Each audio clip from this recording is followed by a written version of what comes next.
Hello everyone! So today I want to show you how you can install PopOS on your desktop. Well, PopOS is now a very popular operating system or Linux distribution that is based on Ubuntu. And however, even though it's based on Ubuntu, it's getting more popular than Ubuntu nowadays, which is very rare. And it's very easy to use. It has a lot of features that work just out of the box. It needs less configuration or customization. And it has a very nice and modern look and feel. You can go to look at it in pop.system76.com because PopOS is actually developed by System76, which is actually a hardware company, and they make a lot of awesome laptops and desktops that you can check also from this website.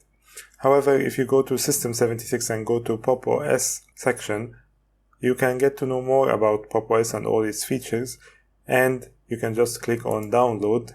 And the good thing about PopOS is that you can have two versions of download. The NVIDIA version, if you already have an NVIDIA card, so you get the ISO file already installed with an NVIDIA driver, or the normal version, which may be less in size. Also, like Ubuntu, there is an LTS version, which is 20.04, and the rolling release version, or the latest version, which is 20.10.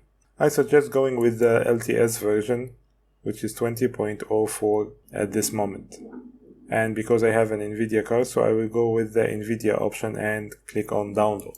After the download is finished, you will need to actually mount the ISO file into a USB flash drive. You can do so using a software called Etcher, which is a cross-platform software that helps you mount your ISO file to a bootable USB flash drive. So, when you first boot from your USB flash drive, the first thing you need to do is choose your language. For now, I will choose English and the United States of America. Now, this is the keyboard layout. You can test it right in the test box here to check if it has detected the right keyboard layout for you or not. And then hit select. Now the input language by default is English, so I'll keep it that way. And then, this is very important.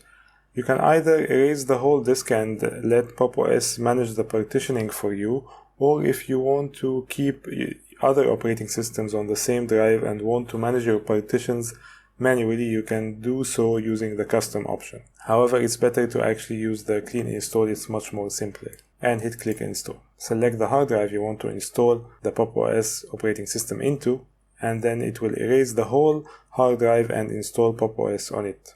You can choose to add drive encryption to your hard drive if you have some sensitive data. However, this might actually slow your system down, so I don't need it here, so I will just say do not encrypt.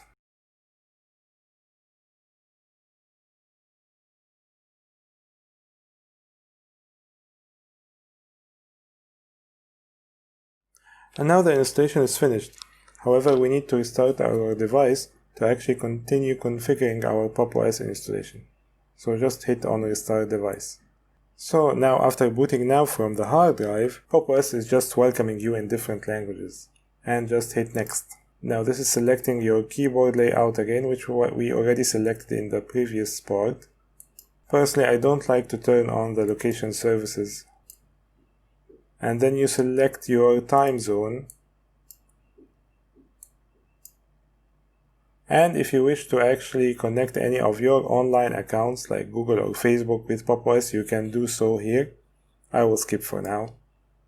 And now this is more important because now you need to set up your username.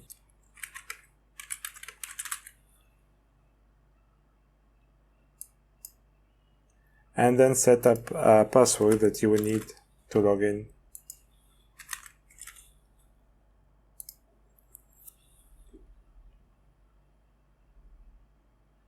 And that's it. You can now start using PopOS. So the first thing you need to do is just click your Meta key, your Super key, or your Windows key. And as you can see here, you have already some installed applications and programs like your web browser, and most importantly your PopShop. This is where you can actually search for programs and applications to install on your PopOS. Probably the first thing you need to install is the GNOME Tweaks application. This will help you customize the GNOME interface much better. And you just open it, and you can control your appearance, your theming, or add new extensions if you wish to, or disable them if you don't need them. And that's it. Now you have running PopOS on your system. I hope that was helpful. If you like this video, please like and subscribe. And thank you for watching.